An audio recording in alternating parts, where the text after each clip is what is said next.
Assalamualaikum warahmatullahi wabarakatuh. Yang saya hormati Pak Fikri Akbar selaku dosen data raya dan pemrograman yang sudah menugaskan tugas ini kepada saya. Sebelum video ini dimulai, izinkan saya perkenalkan diri dulu. Perkenalkan, nama saya Karapila Iskandar dengan NIM 17066241154 dari Program Studi Akuntansi angkatan 2024. Video yang akan saya jelaskan ini itu tentang akuntansi di era digital dengan teknologi big data dan pemrograman. Judul video yang akan saya bawakan ini adalah tentang menembus batas audit tradisional dengan kekuatan audit analytics dan fraud detection gitu. Sebenarnya kayak apa sih bayangannya tentang masalah-masalah dari audit yang lalu-lalu ini sehingga saya membuat judul seperti itu.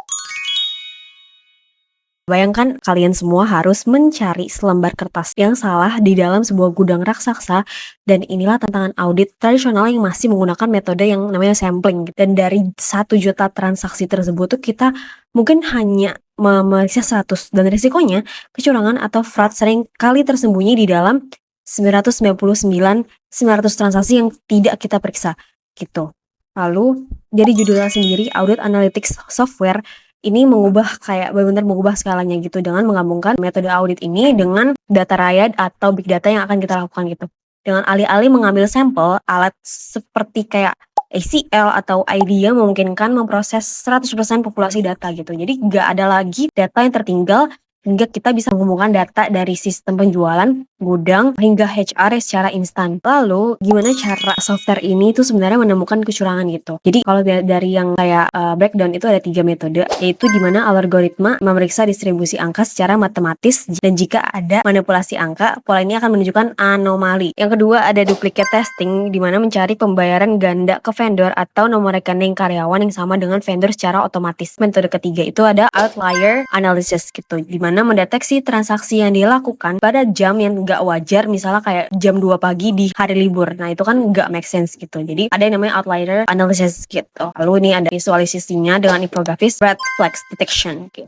Lalu, apa penerapan praktis dan hasilnya dari ini? Hasilnya itu bukan lagi sekedar tumpukan angka, tapi ada yang namanya risk scorecard, di mana auditor bisa langsung fokus pada area yang memiliki resiko tinggi gitu. Misalnya menghemat waktu hingga 70% dibandingkan audit manual dan memberikan jaminan keamanan yang jauh lebih tinggi daripada pemangku kepentingan. Lalu di era data raya ini tuh menjadi auditor handal tuh nggak cuman menjadi auditor yang mampu berbicara, yang mampu memberikan opini auditor dengan data-data yang dikumpulkan, tapi juga menguasai namanya tools dengan beradaptasi dengan teknologi dan memahami sebenarnya apa masalah cara membuat algoritmanya, dan jadilah penjaga integritas keuangan yang modern, which is align dengan jurusan saya sendiri kayak akuntansi, dan di mana itu selalu berdampingan dengan audit gitu. Dengan judul saya di atas, menembus batas audit tradisional dengan kekuatan audit analytics dan fraud detection gitu, di mana big data dan juga masalah-masalah atau risk audit ini digabung dan menjadi audit analytics dan fraud detection seperti itu. Jika bisa saya rangkum dari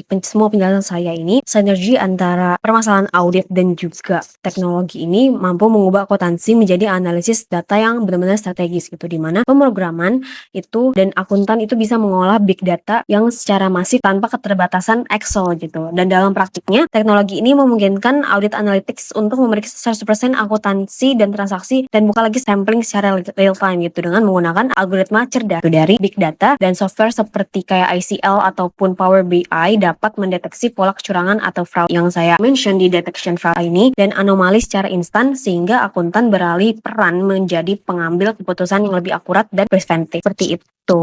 Begitu saja video dari saya. Terima kasih sudah menonton sampai akhir, dan assalamualaikum warahmatullahi wabarakatuh.